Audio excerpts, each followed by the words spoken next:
성막과 성막에 이제 사용되는 기구들에 관한 사용된 모든 기구들은 이제 어제까지 본문을 통해서 완성이 되었고요.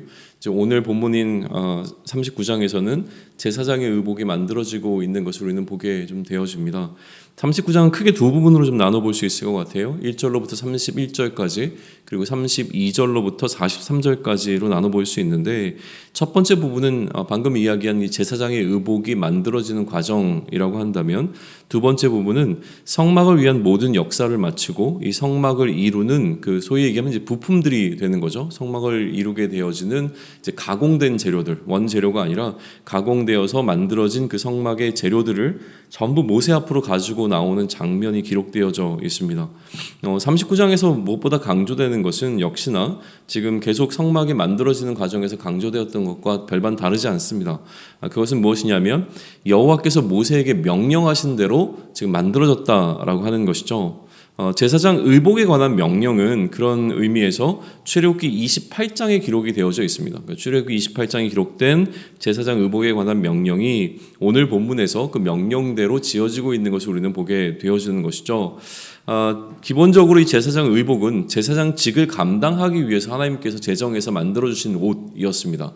이 옷을 입어야 하나님 앞에 나아갔을 때 죽음을 당하지 않고 죽음을 면할 수 있었고, 또한 이 제사장 의복을 통해서 거룩하게 구별되어지는 어떤 그 구별됨을 나타내는 것이 이 의복이 갖고 있는 의미들이었죠. 더 구체적인 내용들은 우리가 출애굽기 28장을 나눴던 내용을 영상을 통해서 다시 한번 좀 보시면 좋겠습니다. 그 부분에 대해서 오늘 재언급하지는 않고요.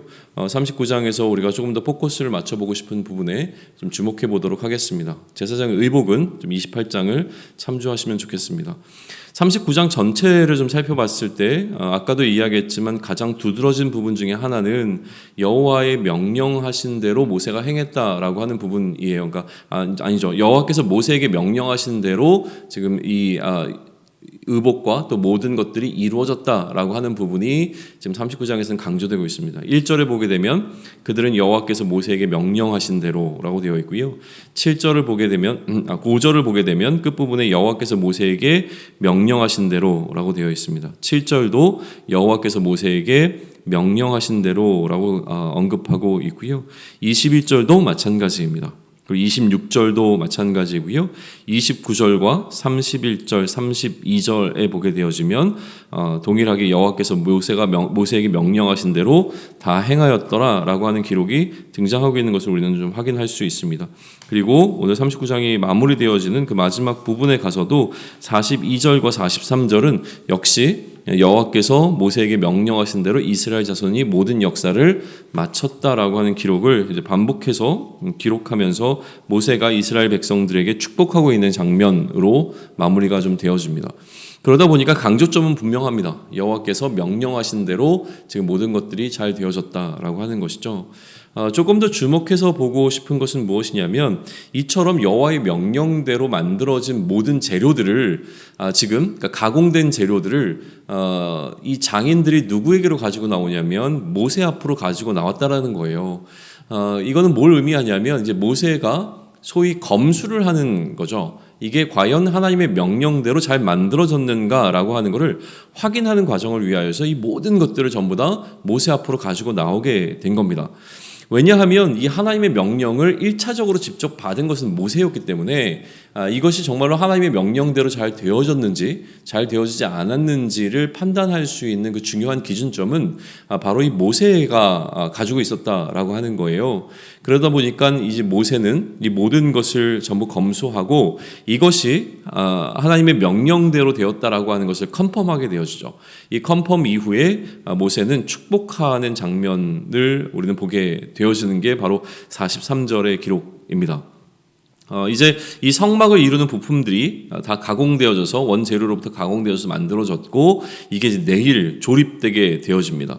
이런 의미에서 성막을 만드는 과정은 몇 개의 단계로 좀 나누어서 볼 수 있을 것 같아요. 그러니까 성막에 대한 설계도를 하나님께서 모세에게 알려주시고 모세가 하나님께로부터 받은 이 설계도를 이스라엘 백성들 앞에 브리핑하는 장면을 우리 보게 되었고요. 또한 이것을 담당할 담당자들이 세워지는 과정과 또 이것을 만들 재료들이 모아지는 과정, 을 우리는 살펴보았습니다. 이 모은 재료들을 가지고 성막이 제작되어지고 제작된 이 모든 2차 가공된 성막의 재료들을 모세가 검수하고 있는 장면을 우리는 보게 된 것입니다. 그리고 내일 이것들이 이제 조립되어지고 또 하나님께 봉헌되어지는 장면을 우리는 보게 될 것입니다. 이 성막이 만들어지는 여러 단계의 과정 가운데 오늘 특별히 이제 주목해 보는 것은 하나님께서 이 재료를 모으는 과정과 또 성막의 재료로 성막의 기구들을 만드는 과정을 이제 구분하고 계시는 것을 1차적으로 우리는 좀 주목해 보고자 하는 거예요.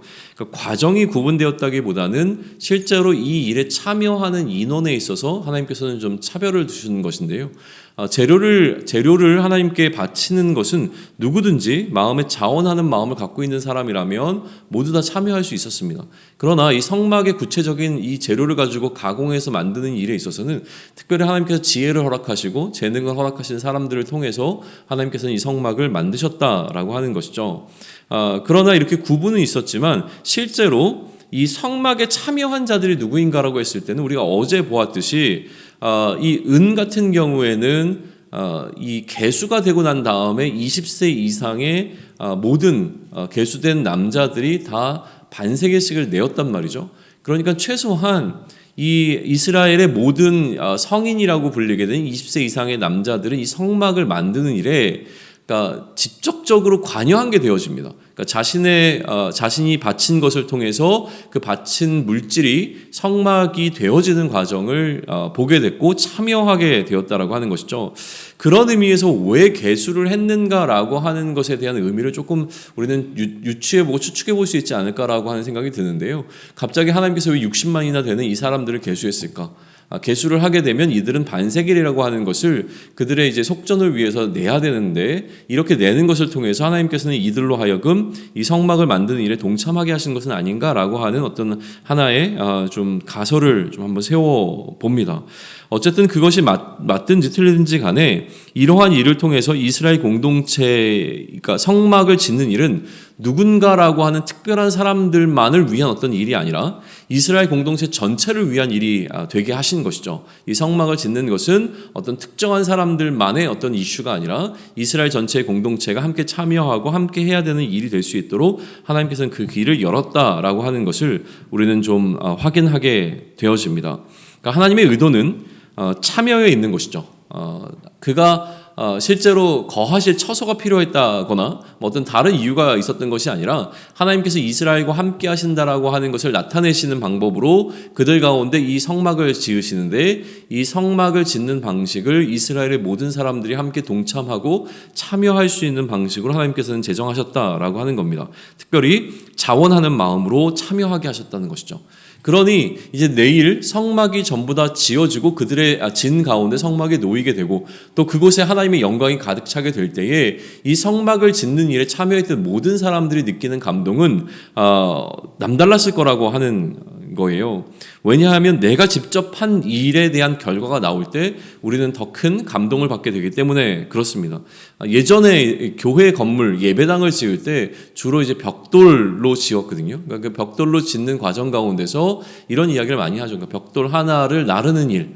그러니까 예전에는 손수 이것들을 다 했어야 했고 누군가는 이걸 수고를 했던 일이었기 때문에 그 교회 성도들 다 함께 모여서 이 교회의 벽의 벽돌을 하나씩 쌓아가는 과정, 이 과정을 통해서 예배당이 완공되었을 때 이 벽돌을 쌓는 손길이 되었던 성도들이 느끼는 감동은 아무것도 하지 않은 사람과 비교했을 때는 어마어마했을 거라고 하는 거예요. 어느 교회가 이제 인테리어를 했던 이야기를 듣습니다. 인테리어를 했을 때 실제로 인테리어를 하시는 분이 그 교회 성도였기 때문에 전체 교인들이 이 인테리어를 하는 일에 조금씩 다 관여를 했다는 거죠. 아이로부터 시작해서 어른까지 조금씩 다들 헌신해서 그 교회 인테리어를 다 하게 되었는데 그러고 나니까 교회가 완공되고 난 다음에 특정 부분에 가면 성도들이 이야기한다는 거예요. 이 부분은 이제 내가 이제 손을 대서 지은 부분이다. 뭐 우리 책장은 내가 한 거예요. 이쪽 코너에 이 손잡이는 내가 만들었어요라고 하는 본인들이 참여한 거에 대한 특별한 애착과 특별한 마음들을 갖게 되어지는 것을 보게 된다는 이야기를 듣게 되어지는데 제가 주로 이런 참여라고 하는 주제를 갖고 할 때 이야기하게 되는 것은 이야기하는 예화는 전쟁에 관한 이야기입니다. 그러니까 전쟁을 마치고 나면 우리는 이미 승리한 싸움을 싸우는 것이기 때문에 반드시 승전가를 부르면서 이 전쟁의 승리를 축하하고 또 축배를 들고 축제 가운데 임하게 될 날이 반드시 올 거라고 하는 거예요. 그런데 이 전쟁의 승리를 기념하는 이 축제의 날에 참여할 수 있는 사람들은 전쟁에 참여했던 사람들만을 위한 자리라고 하는 것이죠. 내가 어떤 식으로든 이 전쟁에 참여해야 이 전쟁의 승전가를 부르는 일에 내가 동참할 수 있게 되어진다는 거예요. 전쟁에서 내가 무슨 일을 했는가는 중요하지 않습니다. 내가 칼을 들고 나와서 적장의 목을 베었는가가 중요한 것이 아니라 내가 이 전쟁 가운데서 밥을 짓는 일을 한다고 하더라도 어쨌든 이 전쟁 가운데 내가 담당한 역할이 있을 때에 이 전쟁은 나의 전쟁이 되어지고 이 전쟁의 승리는 나의 승리가 되어진다라고 하는 거예요. 그러다 보니 우리는 이 승리한 전쟁이 진행되어지고 있는 이 하나님 나라의 확장 가운데 어떻게든지 우리는 숟가락을 얹어야 된다는 것이죠. 아무것도 안 하고 관망만 하고 있는 것이 아니라 그것이 성막을 위한 재료를 자원하는 마음으로 드리는 것이든 아니면 나에게 주신 재능을 통하여서 내가 성막을 만들기 위해서 직접적으로 헌신하는 것이든 무엇이라도 해야 내일 마주하게 될 성막이 완성되어지고 봉헌되어지는 그 과정 가운데 하나님의 영광이 임할 때에 이 영광이 누군가의 사건이 아니라 바로 나의 사건이 되어지는 것을 우리는 경험하게 될 것이라고 하는 거예요. 하나님의 성막 가운데 임할 하나님의 영광이 이스라엘 백성들을 위한 일이 아니라 그 나의 일이 되어지는 사건을 경험하기 위해서는 우리가 동참해야 된다라는 이야기를 지금 하고 있는 것입니다. 아울러 한 가지 오늘 본문은 우리에게 잊지 말아야 할 것에 관해서 이야기를 하고 있습니다. 이처럼 모두가 애써서 최대한 참여한다고 해서 다수가 원하는 방식으로 되어지는 것이 옳은 결정이 아니라고 하는 것을 오늘 본문은 우리에게 너무나 명확하게 보여줍니다. 무슨 말이냐면 하나님의 일을 함께함에 있어서 가장 중요한 기준을 오늘 본문은 우리에게 제시해주고 있는데 그것은 우리의 뜻대로가 아니라 하나님의 명령대로라는 거예요. 내 뜻과 우리의 뜻을 이야기했을 때 우리의 뜻이 훨씬 더 중요한 포지션을 차지합니다. 네 맘대로 하는 것이 아니라 우리 공동체가 결정한 일이 굉장히 중요하고 좋은 일이야 라는 이야기를 하지만 그것보다 더 우선이 되어주고 더 중요한 것은 무엇이냐면 그것이 과연 하나님의 명령대로 다시 얘기하면 하나님의 뜻대로 되어진 것인가 라고 하는 질문을 던지는 게 가장 중요하다는 거예요. 이것을 위해서 이들의 지도자였던 모세에게 이 이스라엘 백성들은 그들이 만들었던 모든 성막의 재료들을 가지고 나아갑니다. 그러니 이들의 지도자였고 리더였던 모세가 한 일도 과연 이들이 만든 것이 본인의 마음에 흡족하게 만들어졌는가를 본 것이 아니라 모세가 이 모든 것을 검수하는 유일한 기준은 무엇이었냐면 그것이 하나님의 뜻대로 되었는가를 살폈다는 거예요. 리더의 자리에 서 있는 자에게 주는 메시지도 분명합니다. 이스라엘 백성들이 했던 일이 내 마음에 흡족하는가라고 하는 것이 중요한 기준이 되어지지 않고 그것은 기준 자체도 되어지지 않고 중요한 것은 무엇이냐면 그렇게 만들어진 결과물이 하나님의 명령대로 되었는가를 살피고 그것이 명령대로 되었음을 선언하는 일이 바로 그들의 지도자였던 모세에게 주어진 역할이라고 하는 겁니다. 하지만 우리의 연약함 때문에 우리는 하나님의 뜻을 분별하는 것이 어렵죠. 그런 한계를 우리는 갖고 있습니다. 그렇다 보니까 그리스도의 공동체 안에서는 치열한 토론과 논의가 항상 필요합니다. 이런 토론과 논의의 목적은 나의 뜻을 관철시키기 위한 것이 아님이 너무나 분명합니다. 세상이 말하는 어떤 지혜로움을 더 듣기 위해서 우리가 머리를 다 같이 싸매고서 고민하는 자리가 아니라 그 자리는 무엇을 위한 자리냐면 우리 공동체를 향한 하나님의 뜻이 무엇인지를 분명히 발견해내기 위해서 씨름하는 과정이 그 단계가 우리의 연약함 때문에 공동체가 함께 모여서 씨름하고 고민해야 되는 토론의 자리라고 하는 겁니다. 우리의 공동체를 향한 하나님의 뜻이 무엇인지를 우리는 알기 위해서 애써야 하는 것이죠. 단지 오늘 본문을 이렇게 공동체적으로 적용하는 것을 넘어서서 개인적으로도 적용을 좀 해보면 좋겠는데요. 그렇다면 이런 적용이 가능할 것 같습니다. 오늘 나의 삶을 통해서 무언가 결과물들이 나오게 될 겁니다. 오늘을 살아가는 나의 삶을 통해서 그것이 무엇이든지 간에 우리는 열매를 맺게 될 것이라고 하는 거예요. 그러면 그 결과물을 가지고 우리가 나아가야 될 자리가 있습니다. 그것은 우리의 리더인 그리스도 앞으로 우리는 이 결과물을 가지고 나아가야 하는 것이죠. 그리고 우리는 이스라엘의 장인들이 이것이 하나님의 뜻대로 된 것인지를 모세에게 물었던 것과 마찬가지로 나의 삶이 하나님의 뜻대로 되어진 것인지라고 하는 것을 그리스도 앞으로 나아가 그리스도께 물을 수 있기를 소망합니다. 하나님의 명령대로 모든 것을 준행한 이스라엘이 모세로부터 축복을 받는 장면으로 오늘 39장은 마무리가 되고 있습니다. 그러니 하나님의 명령대로 오늘 하루를 살아내기 위해서 애쓰고 수고한 그 결과물을 가지고 그리스도 앞으로 나아가 검수를 받아야 하는 것이죠. 이것이 정말 하나님께서 원하시는 일이 맞았습니까? 라고 하나님께 물을 때, 그리스도를 통해서 물을 때에 그리스도께서 이것을 컨펌해 주신다면 그것이 우리에게 축복이 되어질 것이라고 하는 것입니다. 오늘 우리의 삶의 열매를 그리스도 앞으로 가지고 나아가 그 앞에서 이것이 하나님의 뜻대로 되어진 것이라고 하는 사실을 인정받고 또 그가 주시는 축복을 충분히 누릴 수 있는 오늘이 되기를 축원합니다. 아멘.